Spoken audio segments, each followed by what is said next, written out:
نحمده ونصلي على رسوله الكريم أما بعد فأعوذ بالله من الشيطان الرجيم بسم الله الرحمن الرحيم رضي الله عنهم ورضوا عنه صدق الله العظيم۔ رمضان المبارک کا بابرکت مہینہ ہے اور اس ماہ مبارک کو اس کے ہر لمحے کو قیمتی بنانا عمل کے اعتبار سے ایمان والوں کے لیے بہت زیادہ ضروری ہے۔ بالخصوص جو اب آخری عشرہ شروع ہو رہا ہے تو یہ آخری عشرہ تو جنت سے جہنم سے نجات کا عشرہ ہے۔ اس عشرے میں تو ایمان والوں کو چاہیے، مسلمانوں کو چاہیے کہ خوب اللہ سے گڑ گڑا کر جنت کا سوال کریں اور جہنم سے پناہ طلب کریں۔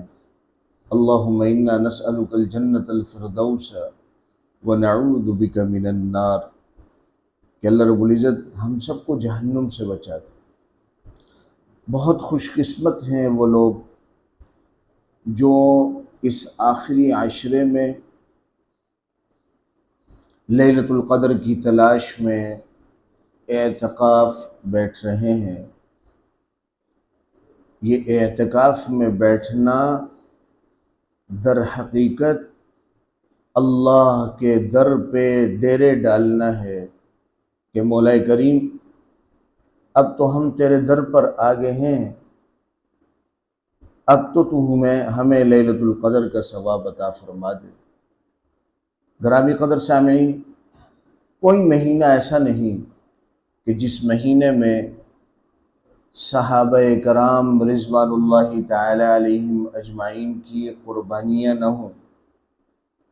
آج ہم تو یہ سمجھتے ہیں کہ شاید رمضان المبارک آرام کا مہینہ ہے، لیکن صحابہ کرام رضوان اللہ تعالی علیہم اجمعین نے اسی ماہ مبارک میں روزہ رکھ کے 17 رمضان المبارک کو اسلام کا سب سے عظیم معرکہ بدر کی جنگ لڑی ہے۔ پھر اگر رمضان المبارک میں اور نظر دوڑائی جائے تو تاریخی اعتبار سے اس ماہ مبارک میں 21 رمضان المبارک سیدنا علی رضی اللہ تعالیٰ عنہ کا یوم شہادت۔ حضرت علی رضی اللہ تعالیٰ عنہ بچوں میں اسلام قبول کرنے کے اعتبار سے سب سے پہلے شخص ہیں۔ جب آپ نے اسلام قبول کیا تو اس وقت آپ کی عمر 8 سے 10 برس کے قریب تھی۔ بہت چھوٹی عمر میں اسلام قبول کیا، بلکہ اس سے ہی قبل جناب ابو طالب نے حضرت علی رضی اللہ تعالیٰ عنہ کی پرورش کے لیے آپ کو نبی کریم صلی اللہ علیہ وسلم کے حوالے کیا۔ چنانچہ آپ رضی اللہ تعالیٰ عنہ نبی کریم صلی اللہ علیہ وسلم کے پروردہ ہیں۔ آپ حافظ قرآن، حلال و حرام، احکام زکوٰۃ اور میراث کے بہت بڑے عالم تھے۔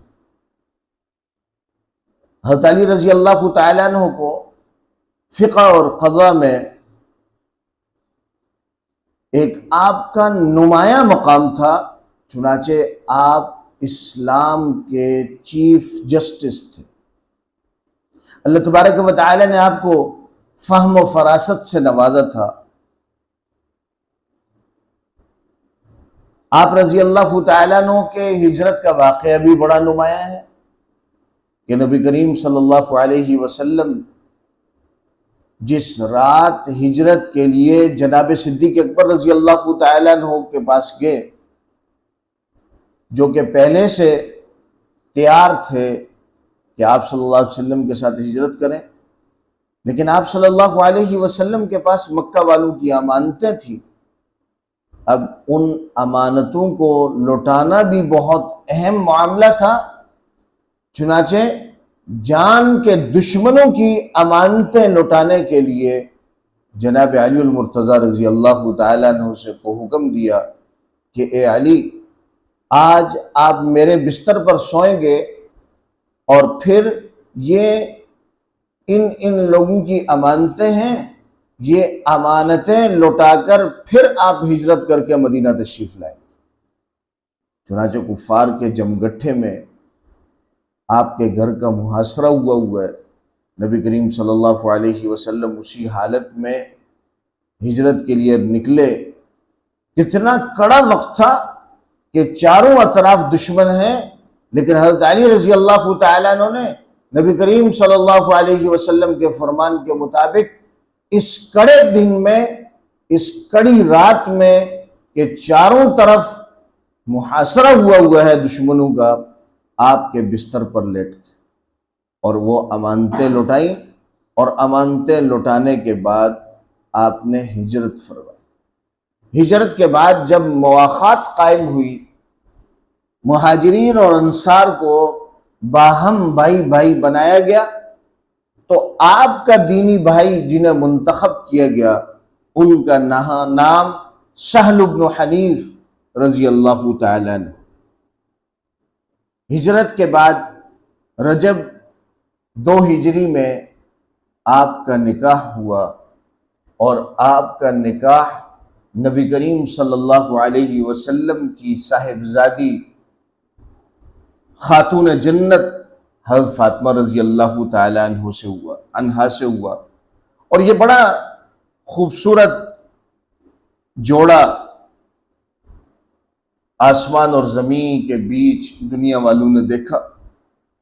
لیکن اگر اس نکاح کے پر ایک نکاح دوڑائی جائے تو اس نکاح سے قبل جب حضرت فاطمہ کا ہاتھ مانگنے کی بات آئی تو اس میں جو کردار ادا کیا وہ سیدنا صدیق اکبر رضی اللہ تعالیٰ عنہ نے اور سیدنا فاروق اعظم رضی اللہ تعالیٰ عنہ نے نبی کریم صلی اللہ علیہ وسلم سے حضرت علی رضی اللہ تعالیٰ عنہ کے لیے حضرت فاطمہ کا ہاتھ مانگا۔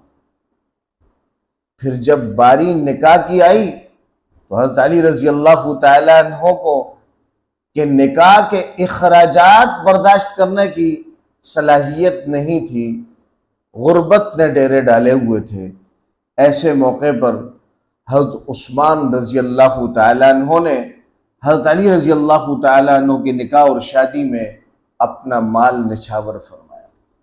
چنانچہ صحابہ کرام کی جو صفت اللہ نے قرآن میں بیان کی ہے، رحماء بینہم، یہ آپس میں بہت رحم دل، شیر و شکر، محبت والے، قربت والے، رشتہ داریوں والے، یہ تو دشمن کی ایک چال ہے کہ وہ صحابہ کرام اور اہل بیت کے بیچ ایک تناؤ دکھانا چاہ رہا ہے، حالانکہ حقیقت اس کے برعکس ہے۔ صحابہ کرام رضوان اللہ تعالی علیہ مجمعین نے تو صحابہ اہل بیت عظام کے ناز اور نخرے اٹھائے۔ گرامی قدر سامعین، حضرت علی رضی اللہ تعالیٰ عنہ کو جو ایک اعزاز حاصل تھا، وہ اعزاز یہ کہ آپ بہت دلیر، جری اور بہادر شخص تھے، اور میدان جنگ میں آپ ایک نمایاں جنگجو تھے۔ چنانچہ آپ کی بہادری کے قصے اگر دیکھے جائیں، واقعات اگر پڑھے جائیں، مطالعہ کیا جائے، تو اندازہ ہوتا ہے کہ حضرت علی رضی اللہ تعالیٰ عنہ کتنے بہادر تھے۔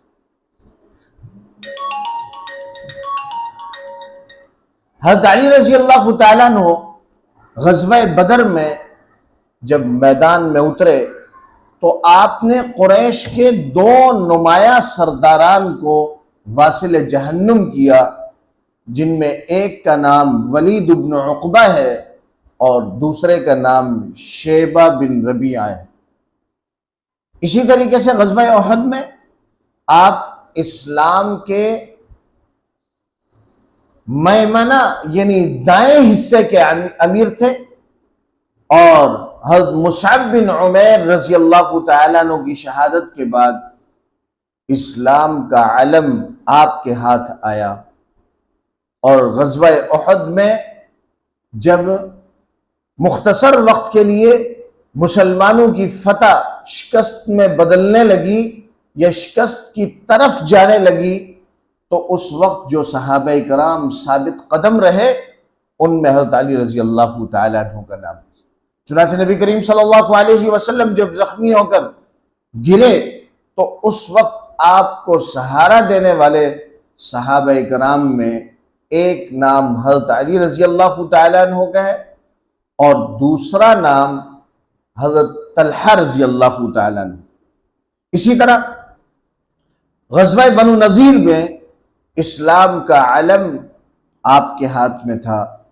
غزوہ خندق میں آپ رضی اللہ تعالیٰ عنہ کا بڑا کردار رہا، اور غزوہ خندق میں قبیلہ بنو عامر کا ایک مشہور جنگجو تھا جس کا نام عمرو بن عبدود تھا، اور اس کے بارے میں مشہور تھا کہ یہ اکیلا 1000 سوار جنگجو کے برابر ہے، بڑا خطرناک جنگجو تھا۔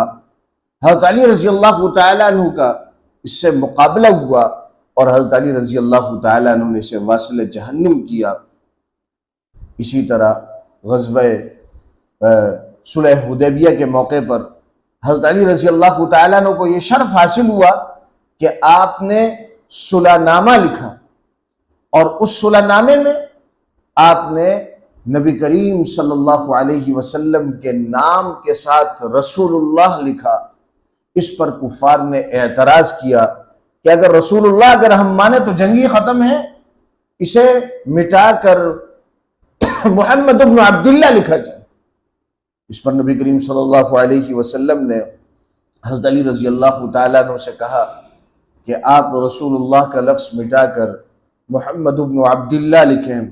حضرت علی رضی اللہ تعالیٰ عنہ نے جواب دیا کہ اللہ کے محبوب پیغمبر، جو میں نے رسول اللہ لکھ دیا ہے، اب اس کے مٹانے کی ہمت اور جرت مجھ میں نہیں ہو رہی، میں اسے نہیں مٹا سکتا۔ یہ صحابہ کرام کے جذبات تھے، بلند پایا ایمانی جذبات تھے، چنانچہ نبی کریم صلی اللہ علیہ وسلم نے ان الفاظ کو مٹایا، اور وہاں پر محمد بن عبداللہ لکھا گیا۔ پھر اس حدیبیہ کا جو صلح نامہ لکھا گیا، اس میں گواہ کی حیثیت سے ایک گواہ حضرت علی رضی اللہ تعالیٰ عنہ تھے۔ تو یوں اگر حضرت علی رضی اللہ تعالیٰ عنہ کے بہت سارے واقعات، شجاعت اور بہادری کے بہت سارے واقعات ملتے ہیں۔ جب سیدنا صدیق اکبر رضی اللہ تعالیٰ عنہ کا دور خلافت آیا تو آپ نے اموال خمس کا امیر آپ کو بنایا۔ اسی طرح مرتدین کے خلاف جو قتال ہوا، اس قتال میں بھی امیر سیدنا صدیق اکبر رضی اللہ تعالیٰ عنہ نے حضرت علی رضی اللہ تعالیٰ عنہ کو بنایا۔ اسی طرح سیدنا فاروق اعظم رضی اللہ تعالیٰ عنہ نے جب خلیفہ بنے تو آپ نے ان تمام مناصب پر حضرت علی رضی اللہ تعالیٰ عنہ کو برقرار رکھا۔ اس کے ساتھ ساتھ آپ کو ایک اور منصب عطا فرمایا جو آپ ہی کے شایان نشاں تھا، کہ آپ کو چیف جسٹس بنایا، قاضی القضات بنایا، کہ آپ بڑے بڑے فیصلے انتہائی آسانی سے اور جلد حل فرمایا کرتے تھے۔ چنانچہ ایک واقعہ بھی آتا ہے کہ ایک یہودی نے سمجھا کہ میں حضرت علی رضی اللہ تعالیٰ عنہ نماز کے لیے جا رہے تھے، تو اس نے سمجھا کہ میں انہیں باتوں میں لگاؤں گا، ان سے مسائل پوچھوں گا تو باتوں میں لگ جائیں گے، ان کی نماز نکل جائے گی۔ تو پوچھنے لگا کہ علی یہ تو بتائیے کہ کون سے جانور ایسے ہیں جو انڈے دیتے ہیں اور کون سے جانور ایسے ہیں جو بچے دیتے ہیں۔ حضرت علی رضی اللہ تعالیٰ نے یہاں فی البدی جواب دیا جس پر وہ یہودی ہکا بکا رہ گئے۔ حضرت علی رضی اللہ تعالیٰ نے بڑا مختصر جواب دیا کہ جن کے کان باہر دکھتے ہیں وہ بچے دیتے ہیں، اور جن کے کان دکھتے نہیں چھپے ہوئے ہیں وہ انڈے دیتے ہیں۔ بس یہ مختصر سا جواب دے کر نماز کے لیے نکل پڑے۔ وہ یہودی بھی انگشت بدنداں رہ گیا کہ کیا کمال کا فہم ہے حضرت علی رضی اللہ تعالیٰ عنہ کے پاس۔ چنانچہ حضرت علی رضی اللہ تعالیٰ عنہ اسلام کے چیف جسٹس اور قاضی القضات رہے۔ اسی طرح جب حضرت عثمان رضی اللہ تعالیٰ عنہ خلیفہ مقرر ہوئے تو حضرت علی رضی اللہ تعالیٰ عنہ ان کے مشیر اور وزیر رہے۔ ان خلفائے ثلاثہ کے زمانے میں تمام خلفاء مختلف مسائل میں آپ سے مشورہ کرتے اور آپ سے مشورہ کرنے کے بعد مقدمات کا فیصلہ فرماتے۔ پھر چوتھے نمبر پر اسلام کے چوتھے خلیفہ حضرت علی رضی اللہ تعالیٰ عنہ بالاتفاق صحابہ کرام کے حضرت علی رضی اللہ تعالیٰ عنہ چوتھے خلیفہ مقرر ہوئے۔ اسلام میں فضائل اور مقام کے اعتبار سے بھی یہی ترتیب ہے کہ فضیلت میں سب سے پہلے حضرت ابو بکر رضی اللہ تعالیٰ عنہ، پھر حضرت عمر رضی اللہ تعالیٰ عنہ، پھر حضرت عثمان رضی اللہ تعالیٰ عنہ، پھر حضرت علی رضی اللہ تعالیٰ عنہ، اور اسی طرح خلافت میں بھی ترتیب یہی ہے کہ پہلے خلیفہ حضرت ابو بکر رضی اللہ تعالیٰ عنہ، دوسرے خلیفہ حضرت عمر رضی اللہ تعالیٰ عنہ، تیسرے خلیفہ حضرت عثمان رضی اللہ تعالیٰ عنہ، اور چوتھے خلیفہ حضرت علی کرم اللہ تعالیٰ وجہہ رضی اللہ تعالیٰ عنہ۔ یہ چاروں خلفاء یہ خلافت موعودہ کے مصداق ہیں۔ یہ وہ خلیفہ ہیں، اس خلافت کے امیر ہیں کہ جس خلافت کا وعدہ اللہ تبارک و تعالیٰ نے سورہ نور میں فرمایا، وعد اللہ الذین آمنوا منکم وعملوا الصالحات لَيَسْتَخْلِفَنَّهُمْ فِي الْأَرْضِ كَمَا اسْتَخْلَفَ الَّذِينَ مِن قَبْلِهِمْ۔ اس آیت کریمہ میں جو اللہ نے خلافت کا وعدہ کیا، اس خلافت کا مصداق قرآن مجید کی اس آیت کا مصداق وہ یہی چاروں خلفاء ہیں۔ نبی کریم صلی اللہ علیہ وسلم کی شریعت کے امین، آپ کی شریعت کو چار دانگ عالم پھیلانے والے یہ خلفاء راشدین ہیں۔ گرامی قدر سامعین، ضرورت اس بات کی ہے کہ ہم خلفاء راشدین کے حالات اور واقعات کو پڑھیں۔ بالخصوص 21 رمضان المبارک اس اعتبار سے ہمیں یاد رہنا چاہیے کہ حضرت علی رضی اللہ تعالیٰ عنہ کا یوم شہادت ہے۔ حضرت علی رضی اللہ تعالیٰ عنہ کو بڑی بے دردی سے شہید کیا گیا کہ آپ فجر کے لیے تشریف لائے اور کفار نے ایک بڑی پلاننگ بنائی تھی اس دن کہ سرکردہ جتنے بھی رہنما ہیں ان تمام کے تمام کو ایک ہی وقت میں شہید کر دیا جائے۔ چنانچہ حضرت امیر معاویہ رضی اللہ تعالیٰ عنہ کے بارے میں بھی یہی سازش کی گئی، حضرت علی رضی اللہ تعالیٰ عنہ کے بارے میں بھی یہی سازش کی گئی، اور حضرت عمر ابن عاص رضی اللہ تعالیٰ عنہ کے بارے میں ایک ہی دن یہ سازش تیار کی گئی کہ فجر کے وقت میں سب کو شہید کر دیا جائے۔ باقی حضرات کا وقت باقی تھا، اللہ نے ان کو بچا دیا۔ عبد الرحمن ابن ملجم یہ حضرت علی رضی اللہ تعالیٰ عنہ کا قاتل ہے، یہ فجر کی نماز سے قبل ہی مسجد میں آ کر آرام کر رہا تھا، چھپا ہوا تھا۔ حضرت علی رضی اللہ تعالیٰ عنہ نے سے جگایا، یہ وضو کر کے آیا، نماز میں کھڑا ہوا۔ حضرت علی رضی اللہ تعالیٰ عنہ جب نماز میں کھڑے ہوئے تو آپ کے سر پر وار کیا، اور یہ 21 رمضان سے غالباً 2 رمضان قبل کی بات ہے، 19 یا 20 رمضان المبارک کی بات ہے کہ آپ کے سر پر زہر آلود خنجر مارا، جس سے آپ شدید زخمی ہوئے، اور پھر 2 دن بعد آپ اللہ کے حضور آپ نے حاضری دی۔ آپ کی شہادت ان اسلام کے لیے انتہائی نقصان کا باعث بنی۔ آپ کی شہادت سے اسلام اور مسلمانوں میں ایک شدید غصے کی لہر دوڑی، اور مسلمان ایک امیر، خلیفہ، عادل، منصف حاکم سے محروم ہوئے۔ اور ابتدائی اسلام سے لے کر آج تک کفار کی پلاننگ اور سازش یہی ہے کہ ایسے قیمتی افراد جو دین اسلام کی بقا کا ذریعہ بنتے ہیں، دین اسلام کی اشاعت کا ذریعہ بنتے ہیں، کفار کو ایک لمحے کے لیے بھی وہ نہیں بہاتے، وہ ان کے خلاف سازشیں کرتے ہیں، بالآخر نوبت یہاں تک آتی ہے کہ انہیں شہید کیا جاتا ہے۔ آج بھی یہ شہادت کے تمغے اہل حق علماء کی سر کا صحرا بن رہے ہیں، صحابہ کرام کے نقش قدم پر چلتے ہوئے دین اسلام کی اشاعت کے لیے آگے بڑھتے بڑھتے بڑھتے اپنی جان بھی اللہ کو دے دیتے ہیں، مگر اللہ کے دین کے بارے میں کوئی سودا بازی نہیں کرتے۔ اللہ تبارک و تعالی سے دعا ہے، اللہ تبارک و تعالی ہمیں حضرت علی رضی اللہ تعالیٰ عنہ کے حالات اور واقعات پڑھنے کی، سمجھنے کی، سمجھ کر ہم سب کو عمل کرنے کی توفیق عطا فرمائے، اور اللہ رب العزت ان حالات اور واقعات کو ہمیں اپنی اولادوں کو سکھانے، سمجھانے، سنانے کی توفیق عطا فرمائے۔ وآخر دعوانا ان الحمد للہ رب العالمین۔